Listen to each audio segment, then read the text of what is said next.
Hi! ఇవాళ మా వంటిల్లో ఏం చేస్తున్నానంటే, ముద్దర కొబ్బరికాయ ఉంటుంది కదండీ!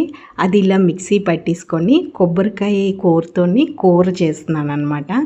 చాలా అంటే చాలా రుచిగా ఉంటుందండి. రైస్‌లోకి చాలా బావుంటుంది. పిల్లలైతే ముఖ్యంగా ఎంతో ఇష్టంగా తింటారు ఈ కూరని. కానీ కొబ్బరికాయ అన్నది ముదరగా ఉండాలి. కొబ్బరికాయని ముందుగా చిన్న చిన్న పీసెస్‌గా చేసుకొని ఇలా కూరలాగా మిక్సీలోని పట్టేసుకోండి. లేదు కూర ఉంటే కోరేసుకోండి.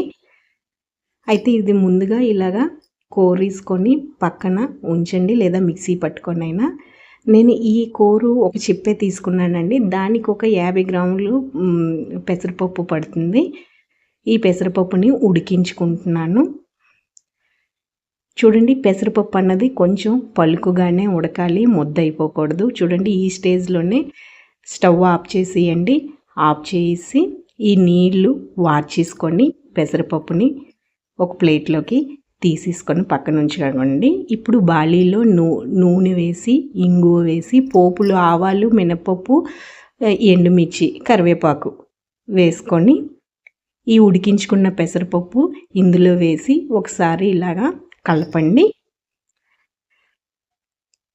ఒకసారి కలుపుకున్న తర్వాత ఇప్పుడు కొబ్బరికాయ కోరిది ఉంటుంది కదా, అది ఇందులో వేసేయండి.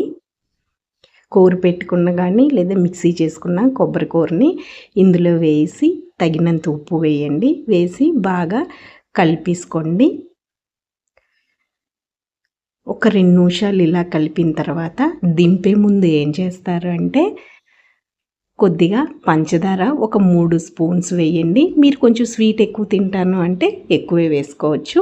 కాకపోతే దింపే ముందే వేయాలండి. ముందుగా వేస్తే మటుకు పాకంలాగా నీరులాగా అయిపోతుందన్నమాట కూర. అందుకు దింపే ముందు వేసుకొని ఒక్కసారి ఇలా కలిపేసి ఇంకా స్టవ్ ఆఫ్ చేసేయడమే. ఆఫ్ చేసి అలా చేసిన గిన్నె కానీ బాలీలోనే ఉంచకండి. కూర వేడికి పంచదార పాకంలాగా అయిపోతుంది. వెంటనే వేరే బౌల్లోకి తీసేయండి. నేనైతే ఇలా ఒకసారి కలిపేసి ఇంకా స్టవ్ అన్నది ఆఫ్ చేస్తున్నాను అనమాట. చేసి వేరే ప్లేట్లోకి తీసేస్తున్నాను. అంతేనండి, సింపుల్గా అయిపోతుంది. చాలా తక్కువ టైంలో అయిపోతుంది. చాలా రుచిగా ఉంటుంది. పిల్లలు, పెద్దలు అందరూ ఇష్టంగా తింటారు. ఇది వద్దు అనేవారే ఉండరనమాట. ఈ కొబ్బరికాయ పెసరపప్పు వేసిన కూర అంత రుచిగా ఉంటుంది. మరి ఇంత రుచికరమైన కూరనికి ఒక లైక్ ఇవ్వండి. ఛానల్ని సబ్స్క్రైబ్ చేసుకోండి. మరి ఇంత బాగుంటుందని చెప్పాను కదా, మరి మీరు ఒక లైక్ ఇచ్చేయండి. ఛానల్ని సబ్స్క్రైబ్ చేసుకోండి. మీరు కూడా ఒకసారి ఇంటి దగ్గర ట్రై చేయండి.